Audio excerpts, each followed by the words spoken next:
Welcome to our series of videos on classic cameras, and in this video we're talking about the 1950s, and we're going to split this into two parts, so do check out our other video.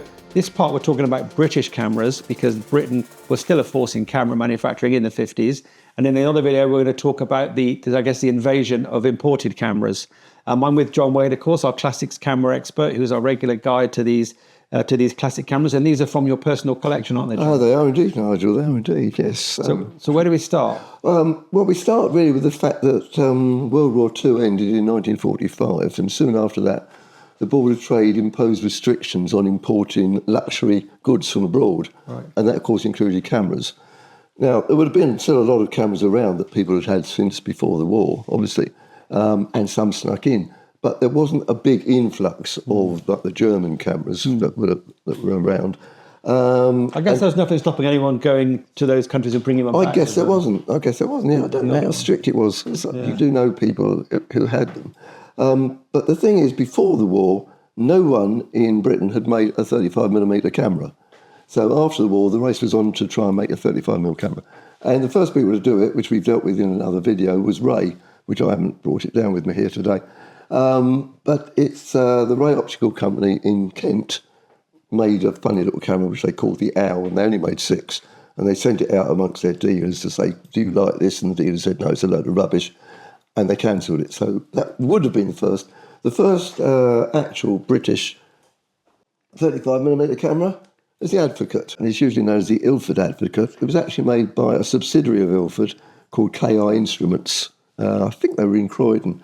Ilford, of course, were known at that time for papers, darkroom equipment, film, well, obviously.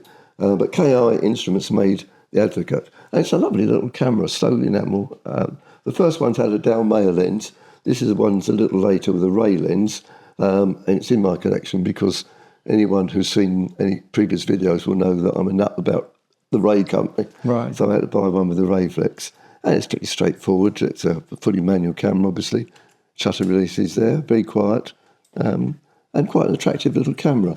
Yeah. Did it come in different colours? No, it just came in that. The only way it could come in a different colour... Magnolia. No, I did have one once, which had been in its case so long that the red velvet inside the case had rubbed off on it. Oh, okay. And the front of it was red. But no, that was the only colour they made. There were specialist ones made. I think there might have been a black one made, now you mention it. And I've got various others which were made as oscilloscope cameras. But basically... It's a very unusual colour, isn't it? Yes, it is, and not unattractive. Ooh. So was this a big success? I think it was pretty much a success, yes. It stood on its own for a few years until the Reid came along. I don't actually have a Reid, but we can look at one on a picture. The Reid was made by a company called Reid and Segrist in Leicester, and it was a copy of the Leica 3. And that was quite legitimate. After the war, the Germans were told they've got to release patents and things, and anyone could copy Leicas. And Reid and Segrist made a beautiful, beautiful camera called the Reid. The Reid 3 was the first one, which I would like, but I haven't got. Okay, it's quite a rare one, is it? It is. It's not rare as such, but they're very expensive. Right. Okay. And although I have been known to spend a little bit too much money on my collection, that one hasn't reached it yet. Does the back of this one, is it hinged or does the whole thing come off? No, I think is it hinged? No, the whole thing comes off. If you can get your fingernail behind that. So it's a standard 35mm 24x36. Now, as I was saying how Ilford produced a lot of darkroom equipment in those days. Gnome was another one. Anyone of a certain age, being my sort of age, who set up a darkroom at a certain time would have had a Gnome Beta 2 enlarger. Everyone I used to have one. But they also made cameras. Quite nothing special. Having just talked about the Reid, this is ridiculous, but it's quite an attractive little camera. It's a Gnome Pixie. Okay. And they were made by the Gnome factory in Wales, of all places. But, and it's a 120 camera. It takes 12 pictures on 120, but this one, I'm afraid, doesn't actually work. Okay. But, not really a big piece of photographic history. I'll give you that one but back. Quite interesting in its own way. I remember Gnome from darkroom. I started obviously in the 70s, but Gnome was still a name. Still, people were still buying it. Yeah. Still using Gnome equipment. Yeah. Take the back off. You can try. There we go. Is it 120 or 620? I think it might be 620 because it's a thinner. It would have a thinner spool in there. If you could even get it in. It's it's a pretty little thing. But like a 645 type aspect ratio. Yeah. It's actually a very unsophisticated. It just pops on, doesn't it? It's like Yeah, so many simple cameras of those days. It's like a shoebox lid just presses on. Yeah. And then just I presume this is quite a cheap camera. Yeah, it must have been. There's no optical system or anything. And the lens looks just a snapshot camera. Very basic. Yeah. Okay. That appeared in about 1950. Right. Okay. So, I mean, obviously, it took all the countries' camera industries a while to get on their feet, but by 1950 it was beginning to happen. And the fact that cameras could not be imported would have given Britain a major step up. They should have really geared up. And in fact, the start of the 50s was good. It tailed off towards the end, as we'll see. And by the end of the 1950s, the British camera industry had all but disappeared. This is an Agiflex made by a company called AGI in Croydon, I think. And if I'm really good, I might even be able to open it. There we go. And it's a 120 film, single lens reflex, and it's based on a German camera called the Wrayflex Corel, which is probably one of the most unreliable cameras you ever come across. If you ever buy a Wrayflex Corel, if it's working, you're really lucky. I've got one and it ain't working. Right. But as you can see, this is a little bit dodgy. But it's interesting as it's... you play with it. It had interchangeable lenses, and they made, I think, 3 different models of it. And it's more reliable than the Wrayflex Corel on which it was based. Right. Okay. And that is that's 1950 also. Okay. That's it. That's the mirror down.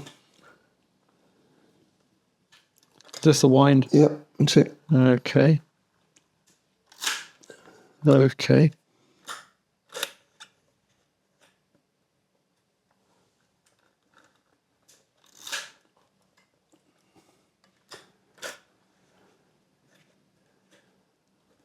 Yeah. They're all fairly basic cameras. There's no metering to be seen in anything we're going to look at here. Was metering a thing? I suppose it wasn't at the time, but no. Were these cameras competitive with? I guess they didn't have to be competitive with other country stuff because there wasn't that. They didn't have any. No. I mean, most people had a Western, and in the 50s it would probably been the Western Master 3. Yeah. Master 4 came slightly after that. When I first got interested in photography in the 60s, everyone wanted a Western Master 4. Right. But again, you see, nobody had a camera with a meter in it. I don't know whether these were as fiddly at the time, or is it because of age has made them? I think yes, a lot of things I've got, the backs are stuck on solid. Yeah. And the problem, one of the problems with being a collector is you can't remember how absolutely everything works. Right. So you've got so many cameras. Yeah, I've got so many cameras, and you say to me, take the shutter off, it's different on every one. Agiflex, yes. Let's move on to there very briefly. Okay. With the one thing that I've got a love of is the Wrayflex. We won't go into it in depth. There is another video we've done completely on how the Wrayflex was developed. So we'll just mention it in passing that 1951, the Ray Optical Company that I mentioned had produced a really bad 35mm camera, produced the Wrayflex. They didn't design it. It was designed by someone who brought the design to them. Again, all the details on the other video. But this is Britain, in fact England's only serious attempt at producing a 35mm SLR. There were 3 models. This is the one of which they only produced about 800. Then they made a 1A at a different film format. This is 24x32. The 1A had 24x36. And then they produced the 2, which had a pentaprism. That's worth distinguishing because one of the problems why this went wrong, why the market didn't like it, was because it didn't use a pentaprism. It used 3 mirrors. And the problem with that, if I wind it on. Yep. The problem with that is if you look through the viewfinder, first opening up to back to, you'll see, first of all, it's rather dim.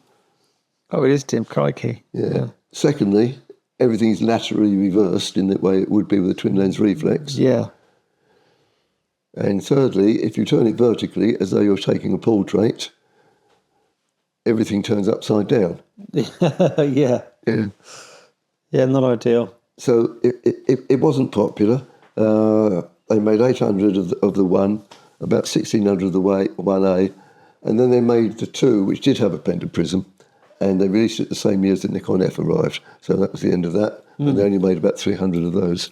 So, but it is a lovely little camera. But the viewfinder is like a Victorian camera. Yes, it's just not a 1950s quality viewfinder. I don't know what it is about viewfinders. Either they're like that, or if they're a direct vision viewfinder, they're squinty little viewfinders you can hardly see through. Twin lens reflexes were very much the thing in those days, all of which really started with Rolly in 1928. Frank and Heidecker, the company who made it, they made the Wrayflex in 1928 and then made a slightly stripped down version of it called the Rolly Cord.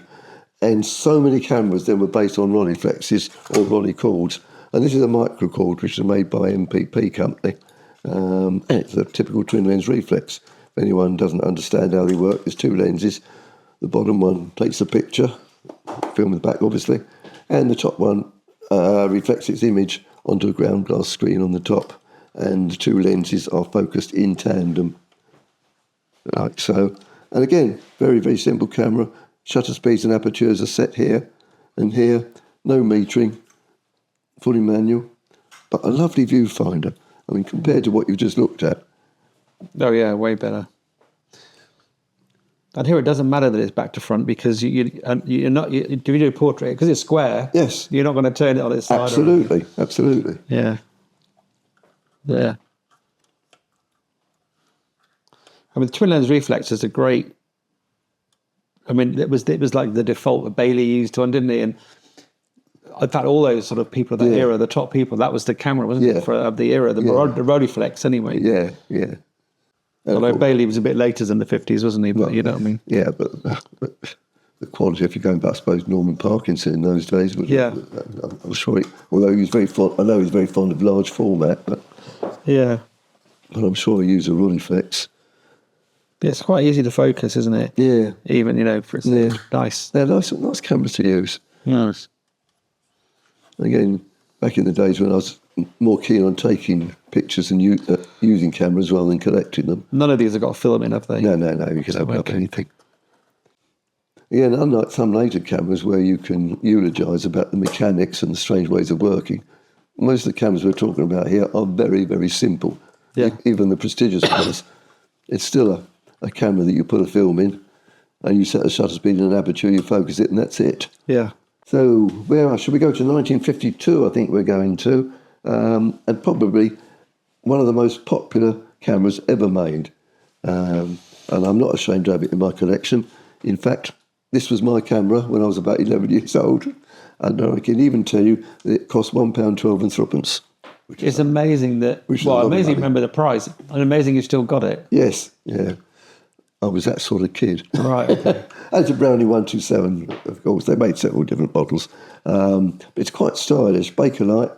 It's got a curved film plane because, as you probably know, little meniscus lenses like those are not so sharp at the edges they are in the centre. So by curving the film plane, you sharpen the edges a little bit more, so it's a little bit closer to the lens. No controls, really, other than film wind and shutter release, and that's it.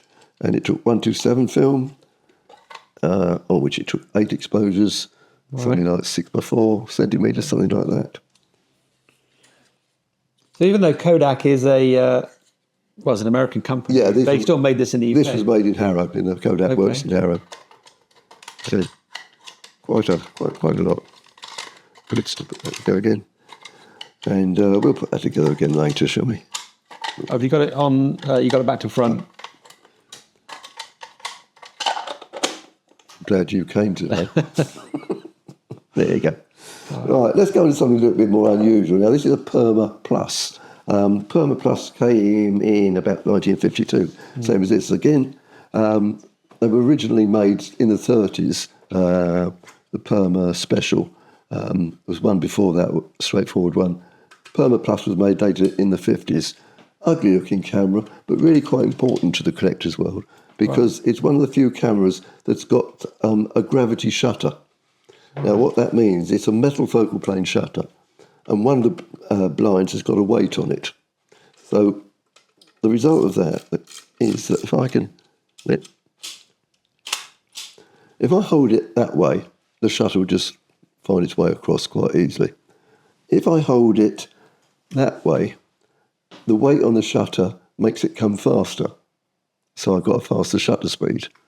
If I hold it that way, the weight on the shutter holds it back. So I've got a slower shutter speed. Medium shutter speed, fast, slow. And take square pictures, so it doesn't matter which way you're holding it. And again, I probably need to get a coin there or something. But it's 16 on. It's got two windows. And the reason for that is you put the film in, you wind number 1 to the first window, take your picture, wind number 1 to the second window, and take the next picture, 2 to the first window, 2, 3, 3, etc. And in this way you get about 16 pictures on a roll of film. So they started in the 30s, but... Started in the 30s with a quite an attractive little Bakelite one. But this is a 50s one. This is the 50s one. By this time they'd moved, funny enough, to Wales again. I don't know what it is about Wales, which attracted the camera industry. I just feel I need to emphasise how ugly this camera is. It's one of the ugliest cameras I've ever seen. Oh, I can show you. I think it's really ugly. But also it just seems really crude. It feels like there's no finesse whatsoever. No, only the Americans can make uglier cameras. Really? Maybe we should do one of these videos on American cameras because I've got some really nasty ones. Let's do that. There you go. We'll do that. Yeah. Nasty and interesting, a lot of the American stuff. This is pretty nasty as well, though. Yeah. Now this, I'm going to show you. This is more interesting, really. This has got a nice story behind it.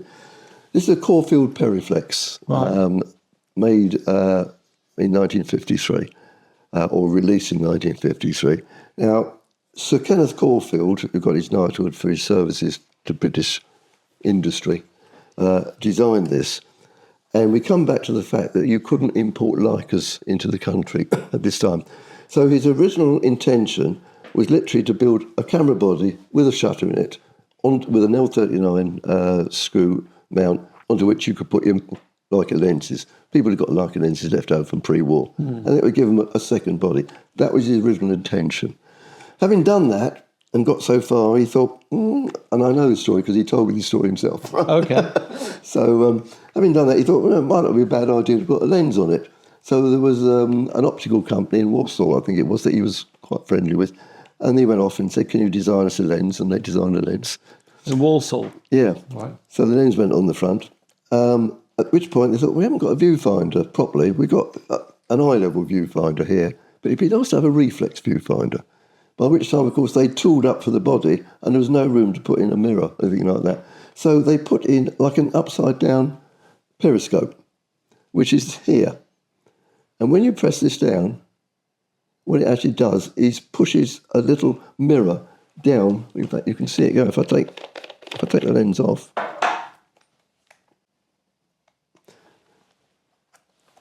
it pushes a very, very small mirror down into there. You wouldn't actually call it a single lens reflex, but it does mean that you could use the viewfinder, see through the lens, for focusing, and you would use it by looking down into it like that. This one has got an eye-level adapter onto the top, so you can use it like that. I would love to show it to you without, but it's jammed on solid, and I can't take it off. But if I put this back together again... That's a pretty ingenious retrofit. It is. And strange to tell, they made a lot of them. They made a lot of different models. So it was a successful camera. They were very successful. And this is the only one I've got. The very first was very attractive. It had like a pigskin brown covering, but it showed up finger marks so badly that very soon they put it into black. You do have to there's a bit of an issue where you've got to get your eye to this. Yes. But you got to push this down. So you've got to stick. There's a mixture of eye, nose, and finger all fighting for the same bit of space. It's very good if you haven't got a nose. But they did make a lot of them right through the 50s, all sorts of different models, the 2 or 3, a thing called a Gold Star, and I think they were very popular. Right, let's talk about the Ensign Ful-view. Another one of my favourites. Ensign, of course, is very much a British company. Back in 1939, they made a camera called the Ful-view, which is basically a box camera with a big viewfinder on the top. In 1946, the government announced an exhibition of some sort. I think it was called Britain Can Make It, something like that. And they invited manufacturers to show their latest streamlined products. And Ensign streamlined the Ful-view and turned it into one of these, only in black. And then, come the coronation, everything. I mean, I do remember the coronation, June the 2nd, 1953. The whole country was red, white and blue. And for the coronation, they decided to try and make the Ful-view in 3 colours, and they called it the a la mode Ful-view, and they made it in red. It didn't quite make the white for some reason, which I don't understand, but red, let's say red, grey and blue. But that is weird they didn't make it white. yes, it is, isn't it? It is. It's a camera which is faked no end. Evidently, I've got to tell you that some years ago now, AP ran an article on how to fake these and put it apart and spray it, etc. Oh, to make it white? Yeah, and I've got a white one and a mauve one. Okay. And they're not real. And a lot of people try to make the red, white and blue ones, of course, but these are the originals. They're not worth a lot of money, but they're very much of their time. They're unusual shape, aren't they? Yes, they're very much, they sort of scream 1950s to you. They do. That was made for 1953. They just about got it out in time. It is a big viewfinder, isn't it? Yeah. Now, there's another story about these, told to me by a camera processor many years ago, that people would buy these and then mistake the viewfinder for the lens. Okay. So they would, and because you can see, if you use it right in reverse. you can see it, and so they took their pictures Lots like of that. pictures up their nose. That's it, and then they got a roll of film back with 12 pictures of blurred noses on them, and that was a well-known trap. That was quite funny. Okay, very much the era of box cameras, of course. Everybody had box cameras in their houses, but an unusual one I have to show is called the Gilbert for some strange reason. And the Gilbert was made by a British company called RF Hunter, which is rather nice. We were talking about turning the camera sideways, so you can use it like that. Wow. Or you can use it like that. That's quite clever. It's nice, isn't it? And it's a nice looking camera in its own way. Is that a snake skin sort of I believe it might be. Yeah. It's a fake snake. No, there we are, the RF Hunter Gilbert. The Gilbert. And of course, there are a lot of box cameras. It's one of those eras when every home had a box camera. It was either a Kodak or an Ensign. Yeah. Reid.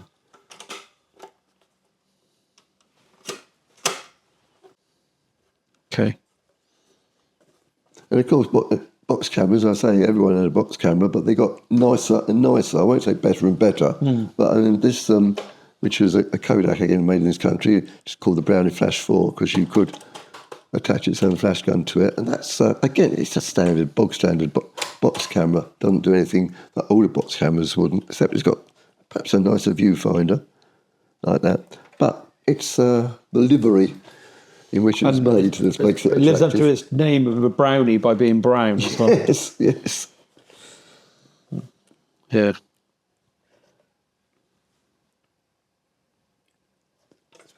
Cool. So that is, where are we? Yeah, that's towards the end of the 50s, about 57, something like that. Okay. So you've got a little viewfinder on both sides. Yeah. On here. Which is very much the style of box cameras, but not usually quite as easy to use as that. So. That's a good quality one, isn't it? Yeah. It's one of the better quality ones we've seen here. Okay. I think it's the box camera that posh people bought. Nice one. Yeah. So where are we up to? What year are we? That's about 57, so around about the same time, perhaps just before. I'm going to finish with this, which is quite unusual. And again, it's ostensibly Ilford, because it's called the Ilford KI Monobar. Okay. KI, again, standing for Kennedy Instruments, that we spoke about earlier. And it's a monorail camera, which is probably the simplest form of camera you'll ever find. A monorail camera is simply a lens at one end, cut film plates usually at the other end, and bellows to link them, shutters, apertures, etc. What makes the KI Monobar slightly different is it was made for 35mm, and that is quite unusual. It's very unusual. Yeah, and if we pinch this, pull that back, take that out, you loaded the film into there by opening up little things here. Quite straightforward, the normal way for 35mm. There is a dark slide here, as you can see. Oh, you don't pull it out then, you just turn a wheel to lift it out of the way. On there. Yes.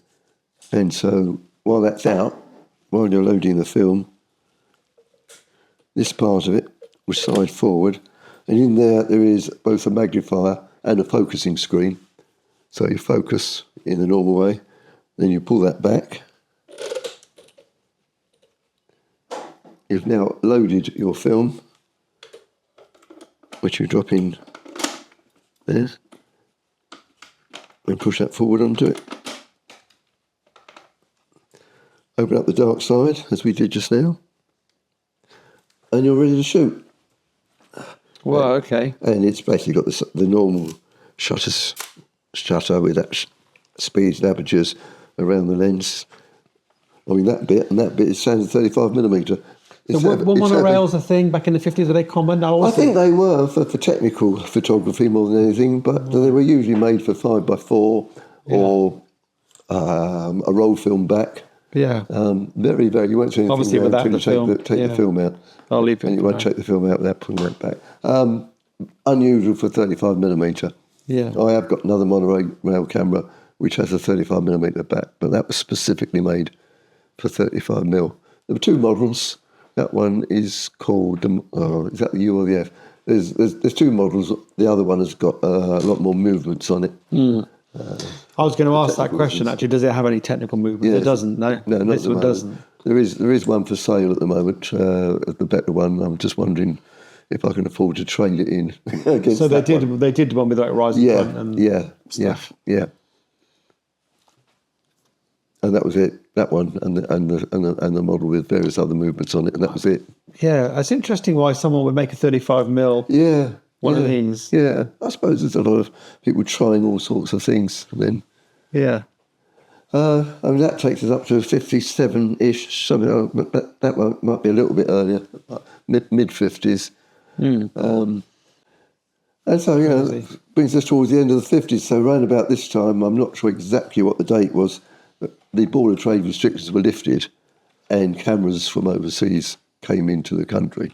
We'll be looking at some of those in another video, but they were waiting in the wings.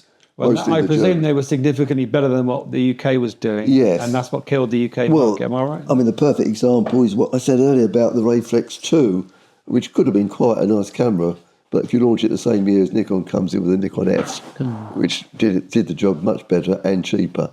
I mean, that's the point is that they came no cheaper. The Japanese stuff was as good as and cheaper, German stuff as well. Yeah. And really, that was the end of the British camera industry. Looking at these here, I can kind of see why the British camera industry didn't survive, because they're okay. Some of these are quite cute, you know, but they didn't really take the advantage that they should have had and said, right, we're going to, the Reid that I mentioned earlier was a beautiful, beautiful camera, which is a copy of the Leica. Yeah. Having said that, it was a copy of the old Leica screw lens cameras. In 1954, the M series of cameras arrived, and they were much better. So I suppose it was typical of the British approach to things. They always thought, no one can do better than us at that time. Unfortunately, they could. Yeah. Okay. Well, I hope you found that interesting. I don't know if any of our people watching this video have owned any of these at the time they came out, or collectors that have bought some of these cameras. If so, do tell us in the comments which ones you may have used or owned and what your favorites are. And if you could have one of these to have in your collection or on your shelf, which one would you pick? It certainly wouldn't be this one. This is just awful. Purma Plus. Yeah, do let us know. And don't forget to like the video if you enjoyed it, and subscribe to the channel if you don't already. And I'll see you in the next video where we look at the imported 50s cameras. Yeah.